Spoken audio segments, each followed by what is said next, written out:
السلام عليكم ورحمة الله وبركاته. إلى حضرة النبي مصطفى محمد صلى الله عليه وسلم، وإلى كافة الأنبياء والمرسلين، وإلى أصحابه الكرام والتابعين وتابع التابعين، وإلى الأربعة الأئمة المجتهدين والمسلمين والمسلمات والمؤمنين والمؤمنات وللوالدين ومعلمينا وذوي الحقوق علينا، وخصوصا صاحب هذا الكتاب شيء لله لنا ولهم الفاتحة. أعوذ بالله من الشيطان الرجيم. بسم الله الرحمن الرحيم. الحمد لله رب العالمين الرحمن الرحيم مالك يوم الدين. إياك نعبد وإياك نستعين. اهدنا الصراط المستقيم صراط الذين أنعمت عليهم غير المغضوب عليهم ولا الضالين آمين. بسم الله الرحمن الرحيم. الحمد لله رب العالمين، والصلاة والسلام على سيد المرسلين سيدنا مولانا محمد وعلى آله وصحبه أجمعين. اللهم صل وسلم وبارك على سيدنا محمد الفاتح لما أغلق والخاتم لما سبق ناصر الحق بالحق والهادي إلى صراطك المستقيم، وعلى آله وصحبه حق قدره ومقداره العظيم. اللهم فقهنا فقها في الدين، وافتح علينا فتوح العارفين، واجعل أعمالنا خالصا لوجهك الكريم. اللهم ارزقنا فهم النبيين وحفظ المرسلين وإلهام الملائكة المقربين برحمتك يا أرحم الراحمين. اللهم أخرجنا من ظلمات الوهم وأكرمنا بنور العلم، وافتح علينا أبواب فضلك وانشر علينا رحمتك برحمتك يا أرحم الراحمين. وصلى الله على سيدنا محمد وعلى آله وصحبه وسلم، والحمد لله رب العالمين. قال رب اشرح لي صدري ويسر لي أمري واحلل عقدة من لساني يفقه قولي. سبحانك لا علم لنا إلا ما علمتنا إنك أنت العليم الحكيم. ولا حول ولا قوة إلا بالله العلي العظيم. ولا حول ولا قوة إلا بالله العلي العظيم. ولا حول ولا قوة إلا بالله العلي العظيم. أما بعد، فقال الشيخ المؤلف رحمه الله ونفعنا به وبعلومه وبركاته في الدارين آمين. رب يسر ولا تعسر وتمم بالخير. Hadirin jamaah yang dirahmati Allah, alhamdulillah, segala puji kita panjatkan kehadirat Allah Subhanahu wa taala. Dengan limpah kurnia Allah yang tak terhingga, tidak boleh digambarkan dan tidak boleh dihitungkan. Semoga dengan nikmat yang Allah Ta'ala sentiasa kurniakan kepada kita itu menjadi asbab untuk kita tidak melupakan Allah Subhanahu wa Ta'ala. Dengan setiap detik, masa dan waktu kita sentiasa menyebut nama Allah, sentiasa bermusyahadah hati kita terhadap Allah dan segala perbuatan Allah, begitu juga segala sifat dan nama-nama Allah. Dan mudah-mudahan dengan keberkatan nikmat yang Allah Ta'ala limpahkan ke atas kita ini, Allah Ta'ala jauhkan kita daripada sebarang musibah dunia dan akhirat. Sambungan kita muka surat 27 pada katanya dan lagi tersebut di dalam hadis. Saya pun tak bawa kitab, jadi pakai kitab di sini lah. InsyaAllah kita cuba baca tengok, mudah-mudahan tu dapat faham apa yang dimaksudkan oleh tuan musannif kita. Dan lagi tersebut di dalam hadis. pada menyatakan seorang suami yang punya isteri dan anak-anak. Suami itu punya isteri lah, bukan setakat itu saja, dia ada anak-anak dia, dia ada tanggungjawab dia, dia ada bebanan hidup dia. Besar tuan-tuan jadi suami ni. Jadi suami ni sangat-sangat besar pahala. Sebab apa tuan-tuan? Setiap titik peluh kita yang terbit, orang duk laikon kata kalau begitu kami tak ada pahala. Laikon nak terbit peluh apa? Ni sirah dia, bahasa dia. Setiap titik peluh yang menitik keringat kita yang keluar untuk mencari nafkah. Mencari nafkah untuk ahli keluarga kita. Tidak disia-siakan Allah, melainkan Allah Ta'ala pandang kita dengan pandangan rahmat. Allah Ta'ala bagi darjat dekat kita besar. Apatah lagi setiap huruf Al-Quran yang kita ajarkan kepada isteri dan anak-anak kita, bukan lagi calang-calang, orang panggil apa, bukan lagi main-main, kerana itu adalah satu kewajipan. Kewajipan kita pergi bagi guru Quran, ajak anak kita. Adakah guru Quran tadi wajib atas dia ajak anak kita? Tak wajib. Yang wajib tu atas kita. Sebab tu pahala wajib, pahala kita. Bila kita baca Quran, ajak Quran sepatah untuk anak kita, dapat pahala wajib. Hak orang lain yang kita upah tu, ataupun kita bagi gaji dekat dia, kita bagi habuan dekat dia, kita minta tolong dia, tak wajib atas dia, sunat atas dia mengajarkan Quran. Tapi kita sebagai pak mak ni ajak anak kita, isteri kita baca Quran, pahala dia pahala wajib.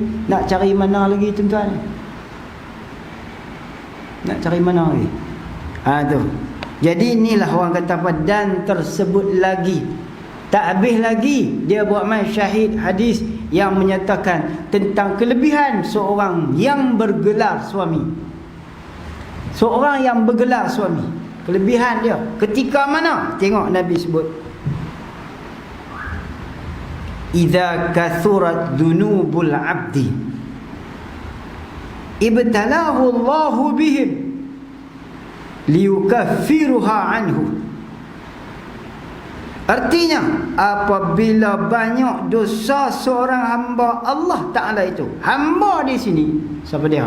Kita. Kita ni kalau boleh masuk dalam kategori hamba ni pun tak sangat hebat dah. Macam Rasulullah tu, kita tak sampai hamba seperti mana Rasulullah. Tapi hamba ni maksud dia kita, umat Rasulullah ni. Kita hak umat, hak jadi umat Rasulullah, hak Allah Ta'ala tanggungjawabkan atas kita ni. Macam-macam Allah Ta'ala tanggungjawab atas kita. Nak jadi seorang wali, nak jadi seorang suami, nak jadi seorang bapa yang adil, wali adil, sah, terpakai nikah kahwin dia. Lepas tu nak jadi suami yang soleh, nak jadi bapa yang bertanggungjawab. Dalam suasana dan ketika kita menunaikan perintah Allah, dengan makna kita menanggung bebanan daripada perintah Allah tersebut, sudah pasti ada kesalahan yang kita buat dengan Allah Ta'ala. Jadi Nabi kata pasti ada kesalahan dosa kita. Kadang-kadang kita terlepas cakap dekat isteri kita, kita tak sedang, kita ada berasa kita punya power di sisi Allah, kita salah. Kita ada berasa kita punya power, aku ada suami, aku punya power. Tapi kadang-kadang kita lupa, ataupun kadang-kadang kita tak sedang, kita salah di sisi Allah. Tu Tuhan nak kafarah tu. Kafarah dengan demam, dengan sakit bini pula bagi tolong picit badan kau. Kan? Tu kafarah. Dalam kita duk tunaikan perintah Allah Ta'ala tu, mesti ada salah silap kita tuan-tuan. Lepas tu bila ada hari-hari duduk dengan anak, duduk dengan isteri, tengok banyak mana dosa kita dengan isteri, dengan anak-anak kita tuan-tuan. Seorang suami, seorang bapa yang membiarkan ahli keluarganya tidak mengenal Allah, tak mengaji hukum ketuhanan, dia berdosa dengan Tuhan dengan sebab anak isteri dia. Sebab apa? Tanggungjawab dia. Lepas itulah Nabi terbit, idza kasurat dzunubul abdi ibtalahu Allah. Nih, bila banyaknya dosa yang dilakukan oleh seorang hamba itu, nescaya Allah Ta'ala turunkan bala atas mereka itu. Sebab apa? Liyukaffiruha anhu, supaya Allah Ta'ala hapuskan dosa. Tu dia bukti kata Allah Ta'ala sayang kita. Bukti kata Allah Ta'ala sayang dekat kita. Tuhan buat mai bagi kita ni diuji, dicuba. Untuk apa? Untuk Tuhan angkat darjat kita. Bila Tuhan ampun dosa, berarti Tuhan angkat darjat kita. Innal hasanat yuzhibunas sayyi'at.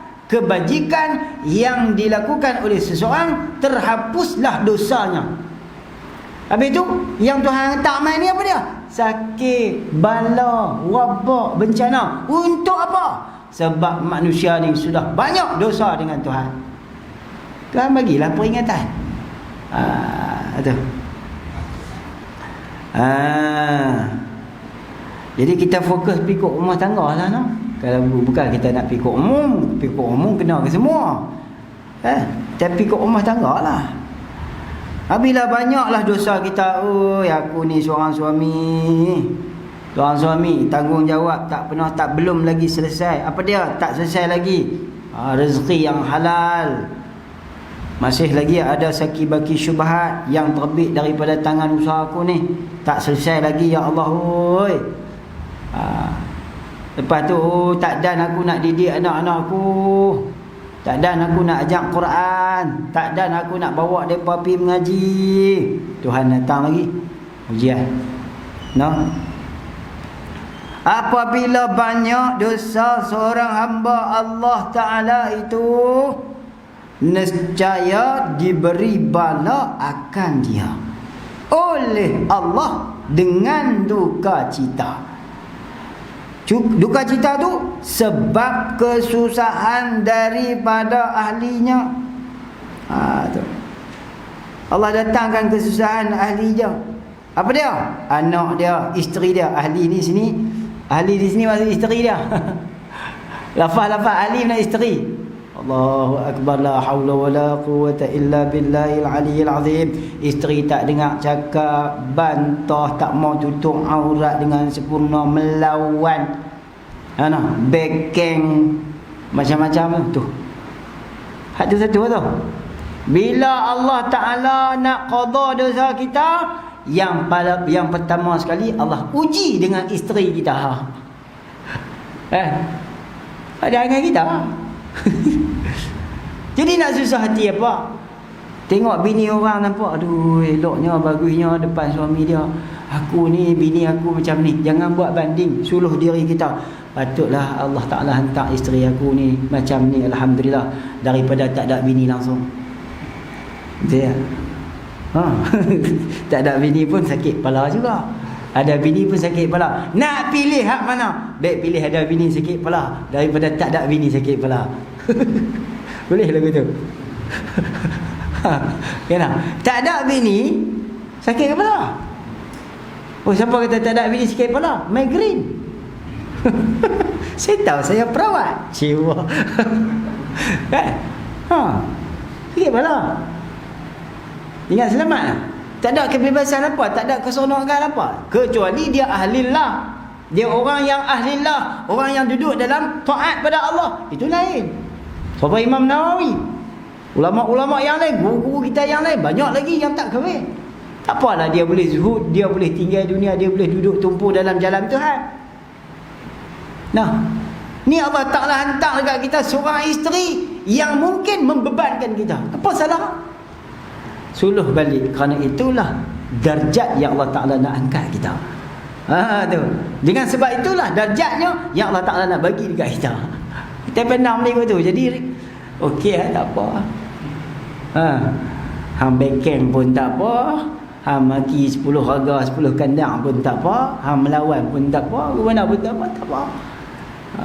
Pasal kita nampak liyukaffiruha. Tapi kalau tak nampak liyukaffiruha tu, apa akan jadi? Dia akan lawan dan dia akan lupa kepada Tuhan bahawa itu adalah ketetapan daripada Tuhan. Ni jangan kata orang lain kita sering terlupa, tuan-tuan. Terlupa nak teringat, saat lagi baru teringat. Jadi kadang-kadang waktu terdetik tu, waktu kena pam tu, waktu kena ada orang panggil apa, ada suntikan tu, waktu tu kita lupa. Waktu tu kita lupa. Sebab tu untungnya bila kita mengaji ada penapih kita. Mengaji ni maknanya ada pagar kita supaya kita ni terpelihara. Ni Allah uji kita dengan kesusahan daripada ahlinya, yakni isterinya atau lainnya, anak-anak. Allahu akbar, la haula wala quwwata illa billah. Nah, kemarin saya terkejut, sangat-sangat terkejut. Ada seorang hamba Allah ni. Nah, dia main mengadu hai kat saya, gitu gini. Orangnya bagus apa semua. Dengan ujian yang Allah Ta'ala bagi dekat dia, saya pun rasa memang tak tertanggung lah. Kalau saya sendiri pun tak tertanggung. Tapi saya sebagai kawan ni, saya tak apalah bang, bagi nasihat lah. Bagilah amalan apa yang betul. Mudah-mudahan Allah Ta'ala selamatkan dia daripada musibah dunia. Berat weh. Tengok orang macam tak patut Allah Ta'ala nak musibahkan dia dengan musibah dunia tu. Patutnya kita lagi, pasal kita ni hunak lebih lagi. Tapi tengok ke dia tu, tak patut. Tapi nak buat mana? Patut tak patut, bukan bidang kuasa kita, kuasa Allah. Tapi bila Allah Ta'ala uji dengan yang lainnya ataupun selainnya, seperti anak-anaknya, ahli keluarganya, jiran tetangganya, tu mesti ada sebab. Balik kepada Allah, rujuk kepada Allah, ingat Allah, selesai masalah. Apa dia? Istighfarlah kepada Allah. Astaghfirullahalazim min kulli dhanbin wa atubu ilaik. La haula wala quwwata illa billahil aliyyil azim. Hak tu dah menjatuhkan nafsu kita. Habis kita tak ada kemampuan untuk nak mendabik dada kita. Tak ada. Tu, hak tu buat amal tu. Orang panggil apa? Istighfar, supaya Allah Ta'ala kasih kepada kita. La hawla wa la quwwata illa billahil aliyyil azim. Astaghfirullahalazim min kulli dhanbin wa atubu ilaik. La hawla wa la quwwata illa billahil aliyyil azim. Supaya Allah kasih ke kita. Bila Allah Ta'ala kasih, apa sahaja musibah, apa sahaja keberatan yang kita tanggung, pasti Allah Ta'ala akan angkat. Pasti Allah Ta'ala akan permudahkan. Tu. Setiap kesusahan itu pasti ada jalan keluar. Ini kata ulama. Mana? Wa may yattaqillaha yaj'al lahu makhraja wa yarzuqhu min haitsu la yahtasib. Wa man yatawakkal 'ala Allah fa huwa hasbuh. Innallaha balighu amrih. Kan? Habis ayat tu lah. Jadi itu istighfar dia. Pakai ambil lah, no? Pakai amal. Jadi ada dua di sini dia nak bagi tahu. Yang pertama, kesusahan daripada ahlinya. Apa dia? Isteri dah. Tu dia.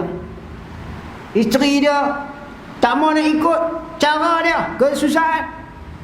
Tak mau nak ikut taat dia, tak mau nak taat dia, tak mau nak ikut dengar perintah dia, tak mau. Suami ni taat pada Allah, isteri ni tak mau taat pada Allah. Jangan terburu-buru, jangan cari jalan untuk berpisah, jangan. Angkat tangan berdoa pada Allah. Angkat tangan berdoa pada Allah supaya Allah Ta'ala mudahkan urusan dia. Lepas tu kita ni istighfar bagi banyak. Oranglah hari ni bila ada salah ataupun ada permasalahan daripada suami dan isteri, jalan yang terakhir ialah perpisahan. Perpisahan bukan luar biasa, itu biasa. Tetapi kita kena ingat, kesusahan yang didatangkan untuk kita ke atas kita itu adalah untuk kita. Nampak istilahnya? Kesusahan yang didatangkan atas kita itu untuk kita. Boleh? Bukan untuk orang lain. Kesusahan yang Allah datangkan atas kita itu, hujung jatuhnya ialah untuk kita. Mana? Liyukaffiruha, supaya Allah Ta'ala menghapuskan dosa-dosa dia. Bukan setakat tu saja. Anak-anak Allah Ta'ala hantar main perangai, lepas tu tak mau dengar cakap, bantah, keluar malam, balik lewat, buat macam-macam, buat benda tak elok di belakang mak pak dia. Itu semua ujian. Kita lah tu. Tu kita lah tu. Tu kita, makna liyukaffiruha. Sabar, cari jalan, minta doa pada Allah, istighfar banyak-banyak, selawat kepada Nabi, tawassul, insya-Allah Tuhan akan melepaskan. Hatta nak jadi wali pun kan. Nah, 20 tahun tak sembahyang ni. Dia tu 20 tahun tak sembahyang, padahal nak jadi wali bukan sah pun. Tapi sat lagi nak jadi wali tu, dia pi tu, astagfirullahalazim, dengar tazkirah tu imam tu, nak syarat nak jadi wali ni kena taubat dulu. Dia pun taubat nasuha betul. Haram tak sembahyang ni. Waktu tu sah dah jadi wali. Sebab apa? Sebab dia dah taubat buang ni. Lepas ni aku nak belajar lah tu imam ni. Hari ni aku nak akad juga nikah anak aku. Aku istighfar pada Allah Ta'ala dengan sepenuh hatiku, dan aku mengakui dosa-dosa aku pada Allah. Teriak, meramu air mata dah ni. Sampai tu imam pun bagi sah waktu tu. Sebab apa? Sebab jikalau dia sudah punya taubat. Nah, tu hak yang wali. Ni hak anak kita yang buat jahat di belakang kita, yang buat kesalahan di belakang kita, sedangkan itu adalah untuk kita. Di mana jalan kita dengan Allah? Melainkan kita kembali kepada Allah. Di mana hubungan kita dengan Allah? Kita nak banterah ni hak anak-anak kita ni tak mampu, melainkan kita menghadap kepada Allah, angkat tangan mengadu kepada Tuhan. Hak tu lah. Sebab apa? Itu dia lah Nabi kata, idza kasurat dzunubul 'abdi ibtalahu Allahu bihim liyukaffiruha anhu. Atau lainnya ni apa dia lagi? Anak-anak sakit. Anak kita sakit, diuji dengan sakit. Sebab apa? Liyukaffiruha anhu. Kerana nak ampunkan dosa-dosa kita. Allahu Akbar. Nah, ada kawan-kawan kita, sahabat-sahabat kita, bukan seorang dua, ramai yang diuji dengan mudarat seperti ini. Anak-anak sakit, anak-anak aksiden. Nah, dia pun aksiden, anak aksiden, dia sembuh, anak tak sembuh, macam-macam. Na'udzubillah lah, kita pun tak mampu tuan-tuan nak tanggung dosa-dosa, nak tanggung balak-balak ni, orang panggil pemusibah ni, supaya menghapuskan ia akan segala dosanya dan dosanya daripadanya. Ingat kata tadi ni, segala musibah yang Allah Ta'ala datangkan ke atas kita itu ialah untuk kita. Itu musibah yang Allah Ta'ala datangkan atas kita ialah untuk kita. Dan lagi tersebut di dalam athar daripada Rasulullah sallallahu alaihi wasallam. InsyaAllah kita pergi bawa 8 45 baik. Daripada Rasulullah sallallahu alaihi wasallam telah bersabda, ya Rasulullah sallallahu alaihi wasallam, setengah daripada beberapa dosa itu, iaitu apa dia dosa? Fahamlah dosa apa dia? Najis maknawi, kekotoran maknawi, dia najis. Dosa-dosa ni najis. Sebab tu ulama sufi tak bagi bawa najis dalam sembahyang. Bila bawa najis dalam sembahyang tidak boleh khusyuk dengan Allah, sembahyang tidak boleh sempurna kerana najis. Orang yang sembahyang beserta najis tidak sah sembahyangnya. Sebab itu di sisi mereka wajib bertaubat sebelum sembahyang. Tu kita tak buat peka ni kira tak cicak. Jangan bagi ada semut dalam pakit, ambil wuduk bagi elok, takbir tu imam, takbir di belakang tu imam bagi elok. Ikut syarat rukun sah lah, tapi tak sah dah. Sebab apa? Najis maknawi, tak mungkin bersatu dengan Allah Subhanahu wa ta'ala. Tak mungkin. Macam mana seorang itu menjadi ahlillah, sekira-kira masih lagi bersatu dosa dengan dirinya. Tak mungkin dia bersatu dengan Allah kerana masih lagi dicemari dosa. Tu kita boleh duk amal tu. Astagfirullahalazim min kulli dhanbin wa atubu ilaih. Aku mohon keampunan daripadamu ya Allah daripada segala dosa yang aku lakukan. Mana nak ingat dah dosa banyak ke kecil, dosa besar ke, dosa kecil, dosa banyak ke, dosa sikit ke, tak ingat dah. La haula wala quwwata illa billahil aliyyil azim. Buatlah sehari 100 ke, 200 ke, 300 ke, 500 ke, 1000 ke. Telah bersabda ya Rasulullah sallallahu alaihi wasallam, setengah daripada beberapa dosa itu, iaitu yang tiada dihapus akan dia dosa melainkan sebab kesusahan, Masya Allah, daripada duka cita. La yukallifullahu nafsan illa wus'aha laha ma kasabat wa 'alayha maktasabat. Ayat syifa dah. Ayat jampi ya. Lillahi ma fis samawati wa ma fil ard. Wa in tubdu ma fi anfusikum aw tufu yuhasibukum billah. Kita dah baca tahlil ya. Ayat tu ayat gemah tu. Ayat syifa tu. Wa yaghfiru liman yasha wa yu'adzibu man yasha. Wallahu ala kulli syai'in qadir. Amana ar-rasulu bima unzila ilaihi min rabbih wal mu'minun. Baca satu-satu. Melainkan sebab kesusahan daripada duka cita. Bayan daripada kesusahan. Mana? Allah hapuskan dosa-dosa kita melainkan setelah mana Allah Ta'ala datangkan ke atas kita rupa kesusahan. Daripada bayan kesusahan tu duka cita. Apa yang mana duka cita? Duka cita sukar, payah, nak kena berjauhan dengan anak dan isteri ibu bapa. Susah nak jadi. Tuan-tuan, macam kita musafir, tuan-tuan pun daripada kampung, tinggal mak ayah, tuan-tuan. Bukan tak rindu dengan mak ayah ni, setahun 3-4 kali nak boleh jumpa pun payah. Tapi itulah kesusahan yang kita tanggung. Antaranya berjauhan dengan kedua ibu bapa. Orang yang merasakan seperti itu sudah tentu diberi ganjaran oleh Allah.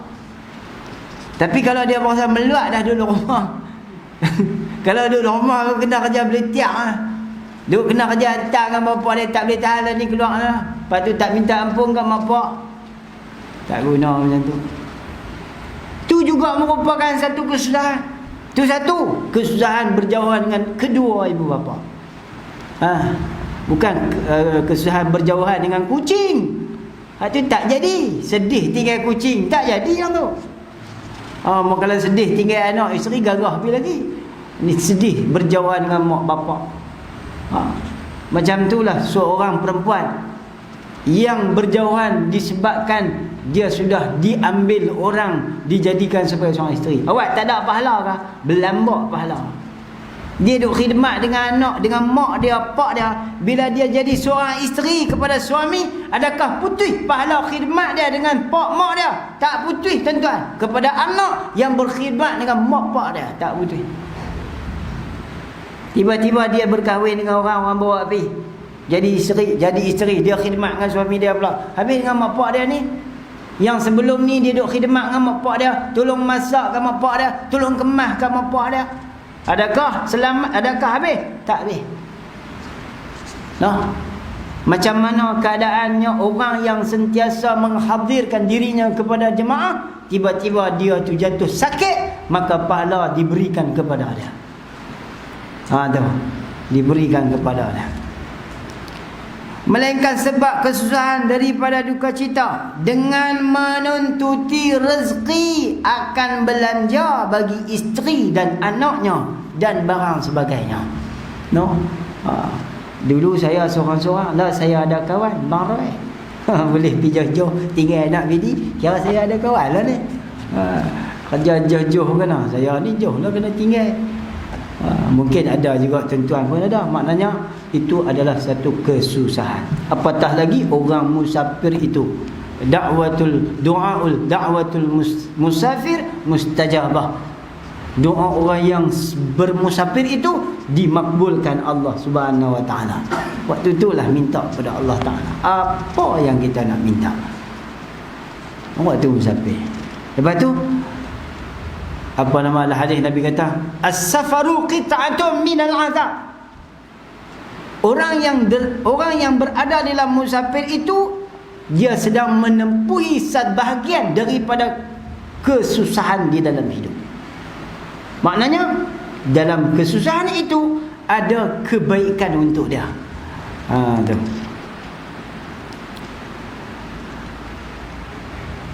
Menuntuti rezeki akan belanja bagi isteri dan anaknya. Rezeki yakni rezeki yang halal.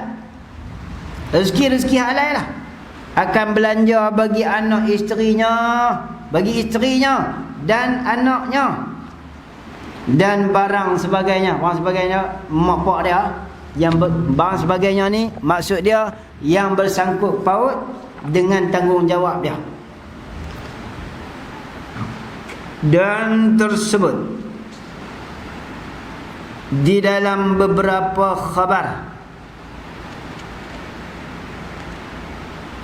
di dalam beberapa khabar anbiya, cerita-cerita para nabi Allah, bahawa sungguhnya beberapa kaum yang masuk mereka itu atas rumah Nabi Yunus alaihi salam, maka menjamu ya Nabi Yunus alaihi salam akan mereka itu beberapa kaum. Maka adalah Nabi Yunus alaihi salam tiap-tiap masuk dan keluar daripada rumahnya itu menyakiti akan dia oleh isterinya. Maka berpanjangannya atas yang demikian itu, menyakiti itu, padahalnya ia diam jua. Maka takjublah oleh sekalian mereka itu daripada yang demikian itu. Daripada demikian menyakiti isterinya akan dia Nabi Yunus AS. Allahu Akbar. Nah, lagi katanya, tak mau hurai dah ni. Kita teraman no. Kalau sikit-sikit punya hai tu kita teraman no ya. Ujian atas kita ni. Memang ada dalam kitab perkataan ni, buku dalam Ihya. Ada Imam Ghazali nakalkan perkataan ni. Tak salah saya dalam juzuk yang ketiga. Baca dalam juzuk yang ketiga Ihya Ulumuddin.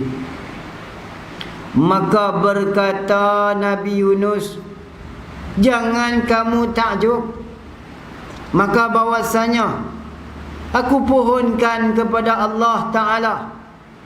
Maka kataku baginya, hei Tuhanku, yakni kata Nabi Yunus, hei Tuhanku, barang yang siksa maka bagiku dengan dia di dalam akhirat. Nampak tak? Barang siksa, yakni barang yang kesusahan yang sehingga menyusah serta menyiksakan aku ni, maka bagiku, yakni manfaat bagiku dengan dia, dengan barang yang siksa itu dalam akhirat. Aku tak bersuai apa. Sebab aku tahu bahawa ini adalah manfaat untukku dalam akhirat. Setiap mudarat yang didatangkan atas kita itu adalah untuk kita. Tu ayat dia tu. Maka segerakan olehmu akan daku, akan dia bagiku di dalam dunia. Allahu Akbar. Maka firman Allah Ta'ala bahawa sungguhnya siksamu di dalam dunia itu, iaitu anak si fulan yang perempuan, maka engkau berbuat isterinya dengan dia.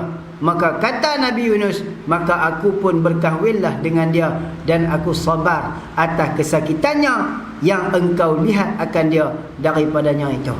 Ni orang bagi cerita Nabi Allah Yunus alaihi salam yang menyatakan kedudukan dia ketika mana dia diuji dengan perempuan yang menjadi asbab untuk dia diangkat oleh Allah Ta'ala, dia dimuliakan oleh Allah Ta'ala. Nabi-nabi ni mulia dah. Allah Ta'ala uji para nabi itu untuk bukannya untuk kemuliaan. Nabi itu memang mulia dah. Jangan salah faham dah.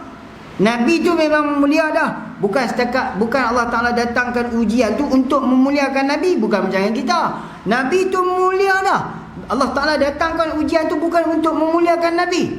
Kena faham tu. Bukan untuk memuliakan Nabi, tetapi untuk, orang panggil apa? Untuk menyatakan bahawa seorang Nabi pun juga diuji oleh Allah Subhanahu Wa Ta'ala, disebabkan Allah Ta'ala kasih kepada dia. Apatah lagi kita sebagai umat Nabi Muhammad sallallahu alaihi wasallam ni, maka lebih banyak lagi lah patut yang datang, orang kata apa, ujian yang datang ke atas kita. Sebab apa? Dosa kita banyak. Nabi-nabi ke ada dosa, kita ni dosa belum. Lagi katanya musannaf rahimahullah,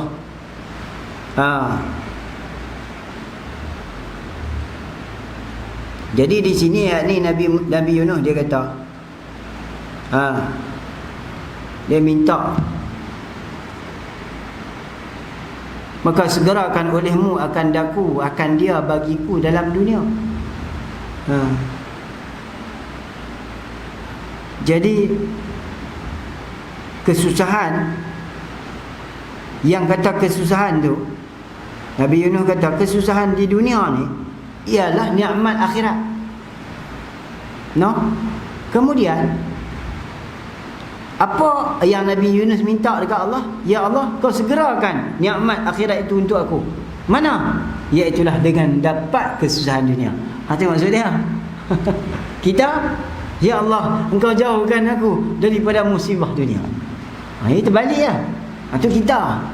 Kita, ya Allah, jauhkan aku daripada musibah dunia. Kalau Nabi-Nabi dah, ya Allah, engkau segerakanlah aku nikmat akhirat itu dengan mendapat kesusahan dunia. Allahu Akbar.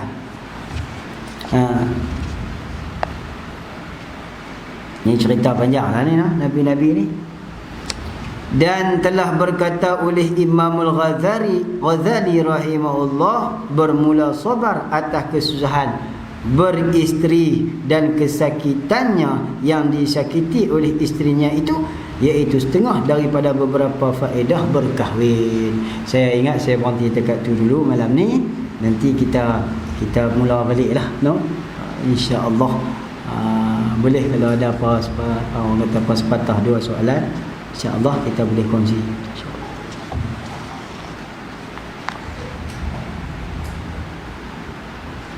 Ya, Puan.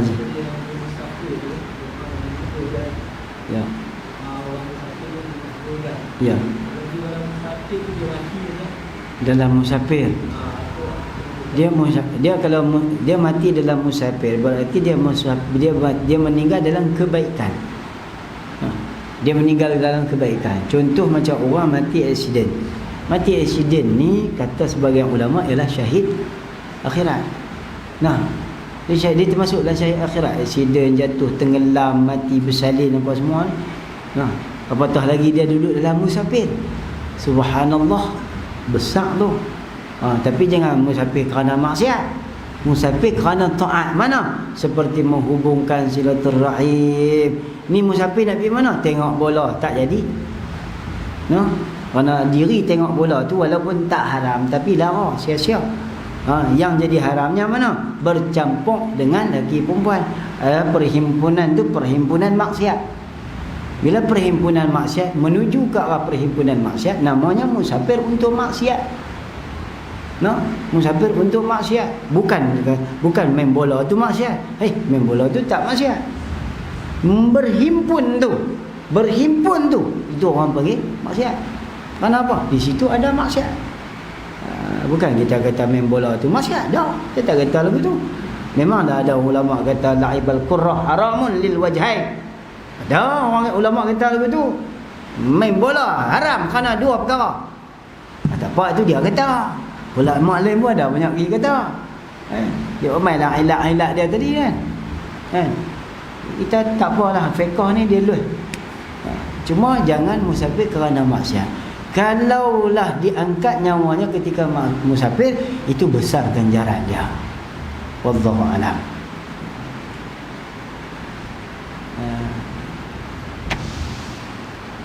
Subhanakallahumma wa bihamdik asyhadu an la ilaha illa anta astaghfiruka wa atubu ilaik.